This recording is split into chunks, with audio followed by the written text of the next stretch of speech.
What if you've been spending thousands on an embryo test that's never been proven to do what it promises? That's what we started unpacking with an attorney, Allison Freeman, in part one. We talked about her personal IVF journey, PGT-A embryo testing, and why she believes it's being marketed to patients in misleading ways. If you missed that first episode, hit pause and go back. You're going to want that context before diving into what comes next, because today we're picking up right where we left off, talking lawsuits, questionable claims, and the real consequences for intended parents, especially in surrogacy. When you've only got a few embryos and you're being told which ones are okay to use, and agencies and surrogates are asking about tested embryos, the stakes couldn't be higher. So, if anyone has ever told you not to transfer an embryo, this is the episode you need to hear. You're listening to Surrogacy Made Simple with Dr. Alyssa Small-Lane, your host.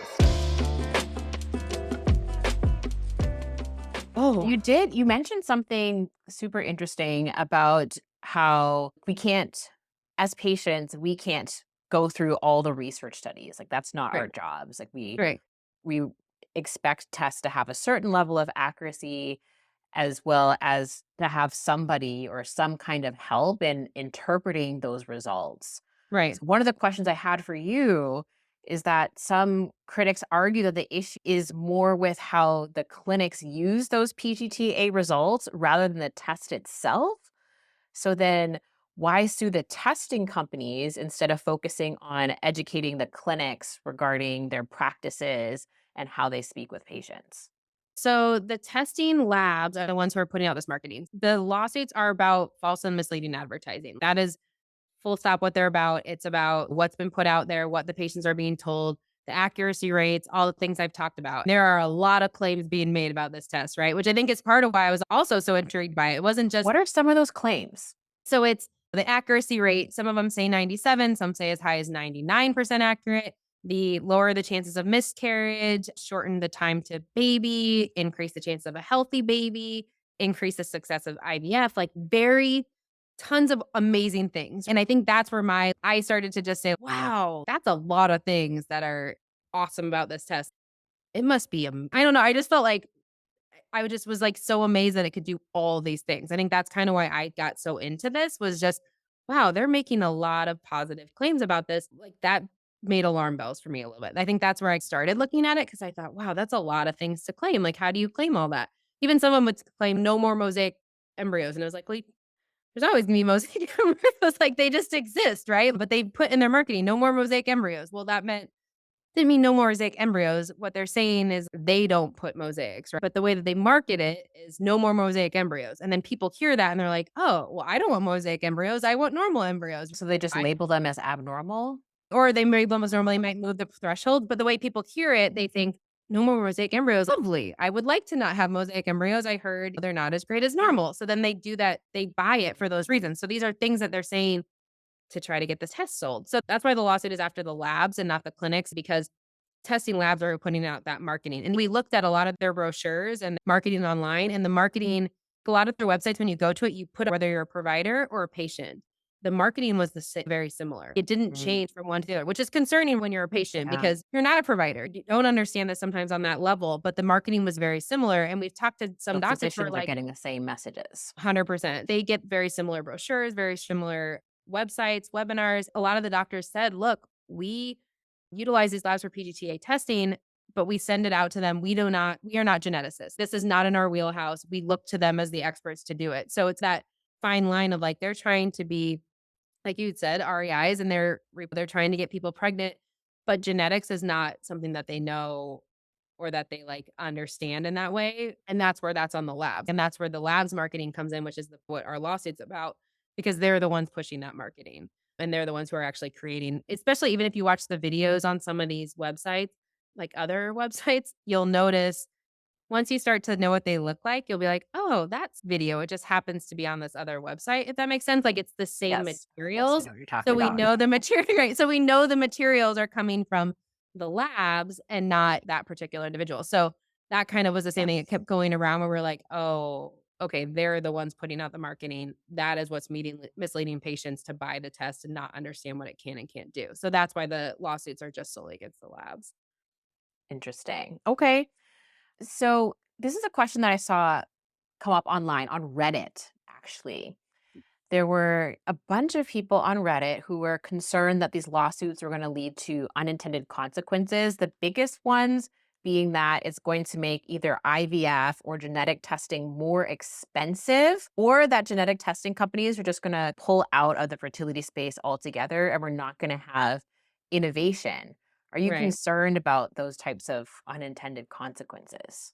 Our team was very strategic how we plan to do this because we are also passionate about fertility and family building and IVF especially. Like we want to protect IVF. And so we met at nauseum about this stuff. We made sure we investigated the labs. We went through marketing materials. We went through what was being told to patients, consent forms, all that stuff to decide who is misleading patients, who is putting out advertising that's not doing what it's supposed to do. So we specifically picked labs based on that so that we would know, okay, these are the ones who are doing this. It's not everybody across the board. And so we wanted to make sure we protected IVF too. We met with people from Planned Parenthood and stuff to take a look to make sure we're being very careful about things that we say, been meticulous in our wording, always making sure we're putting out there what we're going after and what we're trying to change, because that's very important to us and to our team, and making sure we utilize the right information and the right names and terms and all that stuff. So that's been really important, especially like this is a very political issue that was not when I first started. That's not true. It's always been a political issue. Been political, but things Always have been changed political. recently. Heightenedly political in the Mhm. last, whatever. When I was first looking at this, it was not quite where it was, but it became one of those things that I was like, I still want to do this. I'm still upset by how people have been misled and the consumer angle, but I don't want to hurt IVF. So we've been very meticulous in that. And we still feel strongly that we're doing right by patients while also being careful about the impact on IVF. That being said, with the genetic testing labs, I do think that there's going to be genetic testing labs that potentially make decisions based upon this, right? Decide either, fine, we're not going to test anymore. I don't know if that's what they'll decide, but I think that they make a lot of money on it. They're not going to just fully pull out. They're going to have to change their marketing. And that's what we're asking for, right? We want them to make those changes. I don't think that, I mean, there might be some that just decide, forget this, I don't want to do this anymore. But there's not going to be, I don't think all of them are going to close. There's too many of them. There's too much money. They're not all bad either. There's some that are truthful about what they're doing. They're doing the research, they're working on the projects, and that's what we're asking, right? Like we want them to do these things and to put out truth in marketing. So as long as they're doing that, they can continue to utilize it. They shouldn't change the cost of it. The cost of it's pretty high already and not covered by insurance in most cases. So I How don't much know. does it cost It for depends. it?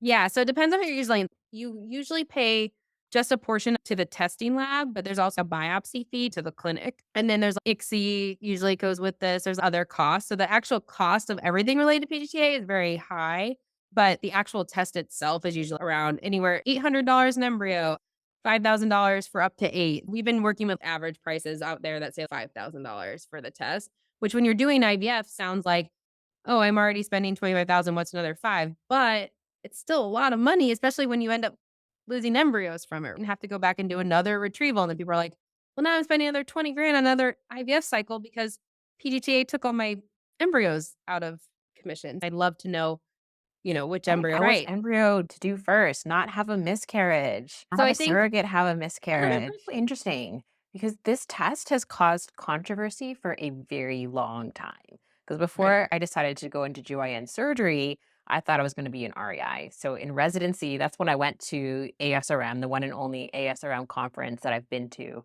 And that was probably 2015. Okay. And that was whenever the conference was in DC here, actually.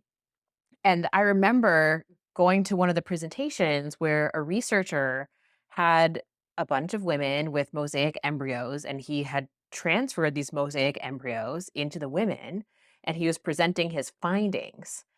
And this room was packed. It was standing room only. I was in the back against the wall with other REIs hearing about this research from someone who was doing something that nobody had done before, which is taking embryos that are supposed to be abnormal and intentionally transferring them, see what was going to happen. And Right. what happened was a significant number had miscarriages, But a significant number also went on to carry a pregnancy to term that Right. was not abnormal. Yeah, it's And that was crazy. like 2015. That was 10 years ago. And what's crazy is a year later, a lot of these labs opened. Like, a lot of them opened in 2016, which is crazy. My But goodness.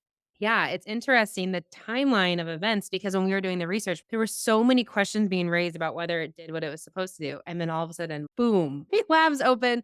And so it was just like, how did we get from, I don't know if this does what it's supposed to do? Like, we're seeing babies born from quote unquote abnormal embryos. And then it took off. It's just been, like I said, it's gone up so much and there's so many labs now. And it's definitely interesting because the United States uses it unlike anywhere else. It's Mhm. just so common here. And even we've had people reaching out to us for part of the suit who are doing fertility treatments in other countries and then had to push to have their embryos tested here because they can't do it there. And then they got it tested and then they got results back there. But then yeah, so it's crazy, but yeah, it's definitely been interesting how much the US utilizes it, and It's an especially, like area of rapid research. There is right, some AI technology involved with analyzing the embryo biopsy results from certain companies. So it's definitely an area of burgeoning research. right. And hopefully the research pans out and we get good testing and Yeah. understand how to use it. But in the moment where we are now with the complexities and the controversy surrounding it, do you think that there is a role right now for PGTA testing with IVF and surrogacy? I think for screening, if you are that lucky person that has 12 blastocysts and you're trying to decide where do I start, right? I think that it can provide very valuable information. I think also if you're trying to decide should I do another retrieval or whatever? Like you're trying to determine how many embryos. Okay, I'm 40 years old and I want to have 2 kids from my own eggs. I don't see why you wouldn't use that information as screening information, but the diagnostic way is what concerns me, right? Like when it's an end all be all, okay, I shouldn't utilize these at all when we know that it doesn't, it's not been properly validated and it's not doing what they say it does. That's where my concern is. But from a screen standpoint, I think that's where I could see it being utilized. And I think even for myself, my embryos, like I said, were not PGT-A tested, but they were graded. And it was the same thing. They started with my better graded embryos and put those in. And then when they put in my last 2, the doctor said this to me, which drove me nuts at my transfer. He said, prepare for another retrieval. There is no way that these embryos are taken. They don't look great. And one of them is now my 5-year-old who's sleeping. So the point being, like, it was that information is great. But at the end of the day, there are so many people who are like, that was my one. I wanna try it, like, let if they utilize it in a screening way, then maybe that's how they should be using it, and then so that's where I could think I don't think it shouldn't exist at all, I don't think that at all, I just think that people should be able to have all that information and then decide for themselves what best to do with, and that's where Mhm. I just want them transparent, like I said, if they can understand what the test does and they pros and cons of the test, I think that would help, and that's what people are like, "I wish I would have known the actual accuracy rate," Exactly. or, "I wish I would have known that there's a chance that these abnormal babies become healthy babies." Even for surrogates, like, if the patients don't want to I guess they have to agree with the surrogate whether they're gonna do it. Is that how that works? Most of the time, intended parents have their embryos already made and ready to go. Okay. That's the ideal situation because most surrogates want to hit the ground running. Yeah. So if they're presented with 2 or 3 different profiles of intended parents and 2 already have their embryos made and 1 doesn't, they're probably gonna go with the 2 that have their embryos made. And then if Right. 1 has them tested and they're tested normal and they have 3 normal tested embryos, they're probably more likely to match with them Okay. than somebody else without testing done. Like, everything else being equal, of Right. course, and Yeah. there's many more things that Right. surrogates look at when That's they're so looking hard into because then intended parents. So and then then you that's the feel other that pressure, if I don't do this, am I gonna be right. passed up? And then you're thinking that totally depends too on which testing lab they use. Like I said, you could have different results at different labs. If they just but they don't know that. It's just they utilize this lab and then it's oh, that drives me nuts. I don't know. These It's are just like these are hard things, and I hard don't have thing. answers. I know people are gonna reach out and ask us what we did and what we've decided. We've actually decided on no decisions. Mhm. So our embryos that were tested, abnormal and mosaic, are still with us.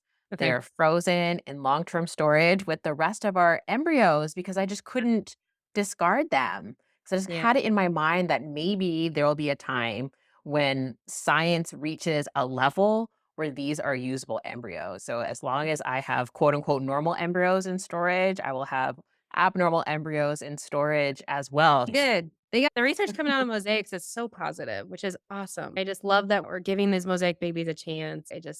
Yeah, like they were these mosaic embryos, I should say, sorry. But yeah, because I feel like for so long it was such like, it was so thought of as abnormal, right? Because now we've opened up this whole new area where people are like, I had a low level mosaic on ice for the last 4 years that I didn't think I could ever use. And now I'm using it. And it's like, oh, yay, that's Like amazing. super exciting. So yeah, so what will come of this, I don't know. But I think I was telling someone last week, like from my standpoint, what I hope the bigger takeaway from this is all these add-ons that they give us, they sell them and they tell them to us like, I think we are so quick to take them, right? Because we so badly are vulnerable and we so badly want to have a child and we want it to be quicker and we want less miscarriages. And if you're going through surrogacy, you want to get that embryo into a surrogate because you want to continue that process, right? Like you're trying to get to the end all goal, which is to have a child or to grow your family in whatever way that is for you. And so I think the bigger picture for this is I want people to know we are keeping an eye on this stuff. You can't just keep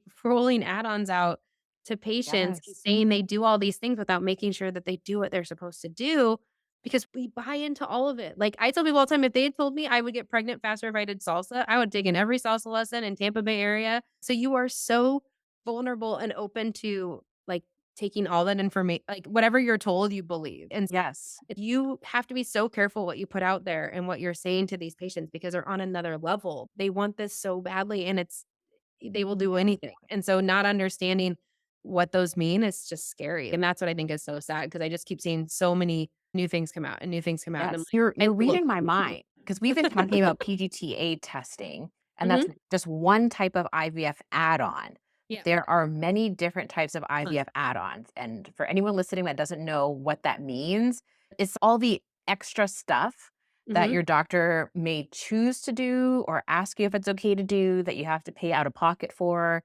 So things like embryo glue, that would be considered an IVF add-on, Mhm.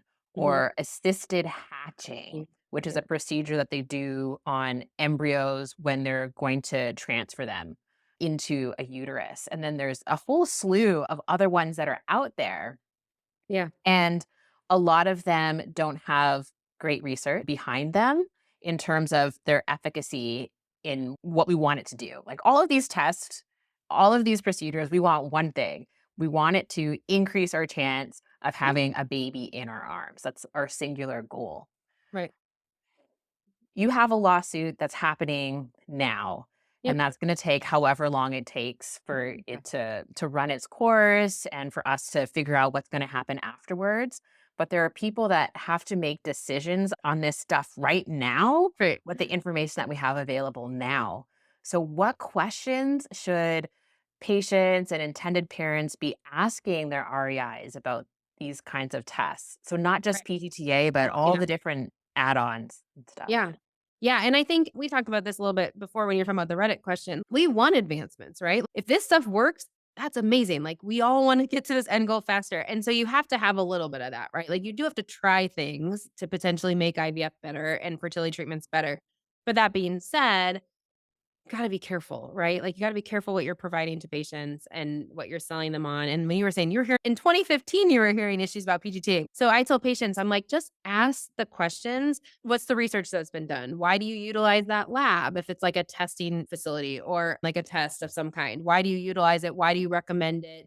Would it be okay if I didn't do it? If they're like, we're not sure if it would make a difference, I always think that's like a red flag of, oh, okay, well, why am I paying for it or whatever? They should be able to explain that to you. They should be able to say, I'm recommending it because research has shown this, or we've had 15 patients in our clinic try it and they're all pregnant, right? Or it worked for them or whatever that may be. And then you obviously have to take that information and decide for yourself. I've heard a doctor actually say this, which it made me so angry, but he was like, oh, we don't want to bother them with research. Ask for the research and then go read it. And if you don't, I know it's research and it's boring and whatever, but there's usually some bullet points at the top and some things like that. I heard a bioethics professor talking about this, but she was saying if a doctor doesn't know, they should tell you, I don't know, right? Like I would rather them say to you, this is brand new. Like we have no idea if it's going to work, but we've had some positive outcomes. Like, that's great. Like, I would love to hear that rather than saying, "Oh, it's amazing. It's been researched adequately and everything looks great," when it hasn't been. Like, don't say that. Don't tell them that. Just say, "I don't know. This is what we've seen." Like I said, if there's 5 patients in your clinic that have tried it and it's worked for all of them, that may be all someone wants to hear, right? And they're like, "Okay, I'll be the 6th. Let's give it a shot." Because right now, like PGT-M and PGT-SR, which are different pre-implantation genetic tests than aneuploidy, the one we've been talking about. So far, the research has shown that they do adequately do what they say they do. But if you don't ask the questions, it will bug you forever. Even me, I'm like, I still don't know why certain things I didn't ask about. And it still bothers me now, even though we're at the end of our journey. It's still, I'm like, gosh, why didn't I ask that? Like, why didn't I ask them why they wanted me to do that or why ICSI was one thing that was like so big for me, even though they want us to ICSI so bad. Even though I didn't do PGT-A, like, they came to us, I was still in my gown and told me we needed ICSI, and we wrote a check on the spot for ICSI. What? I didn't ask any questions. I was just like, "Oh my gosh, they just retrieved eggs for me, like, his sperm supposed looks bad, like, pay them, Right. pay them." And my husband, I don't know for a check or a credit card, but we paid them. Literally, I still had a gown on my head, and we just handed them money, and later I was like, okay, that was just, like, crazy, but why I didn't even ask what it was. I didn't ask, like, "Why do I need it? Is it," No, because you're looking for the end result, which is the baby in right, your hands. right. So that's why I think you should always ask those questions the earlier the better about stuff, like, ask everything that's gonna happen. Tell them to draw you pictures, like, what happens where, how does it impact the benefit, what are the pros and the cons, all that stuff, especially in those first meetings, because I feel like that's when they tell you the most. And then, like I said, there's moments where you're like, "Oh my gosh, this just got added," or whatever.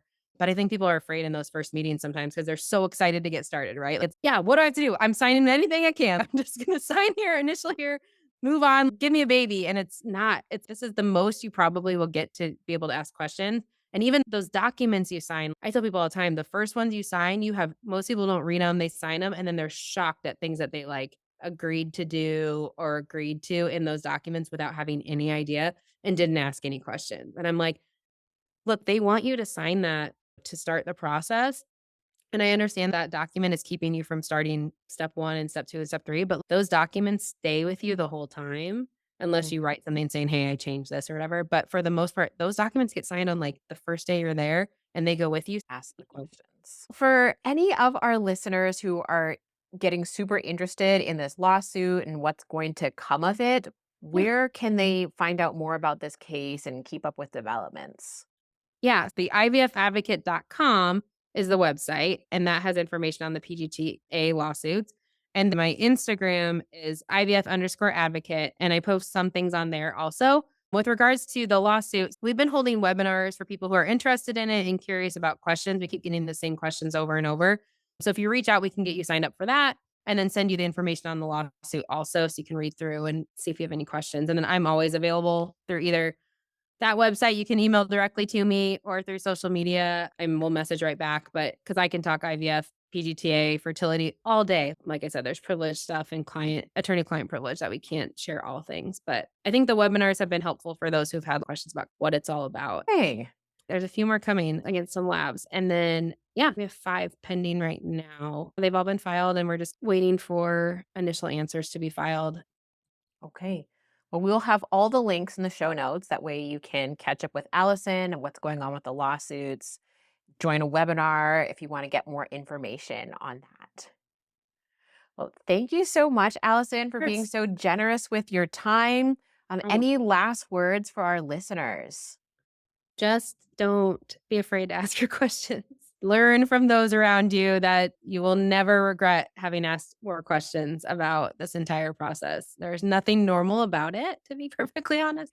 Don't be afraid to ask and seek out those answers that you need to feel more comfortable in the process or as comfortable as you could feel while you're going through it. PGTA testing is marketed as a tool to speed up IVF success, reduce miscarriage, and improve outcomes. But is that the reality? I have questions, and you probably do too now. Questions like, what decisions are being made on a test that was never fully validated? How many embryos are being discarded or left unused because of results that we don't fully understand? And what questions should you be asking before signing off on PGTA or really any IVF add on? At the end of the day, you deserve truth and transparency, especially when it comes to family building.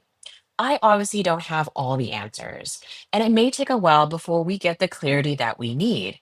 However, in the meantime, you're still faced with having to make these important decisions. Just remember, you are allowed to ask questions, push for answers, and advocate for yourself, and you should. And so, if this episode made you pause or rethink your options, share it with someone else who's navigating IVF or surrogacy because it could help them too. We're here to help you make surrogacy simple, supported, and successful, and that includes empowering you to ask questions.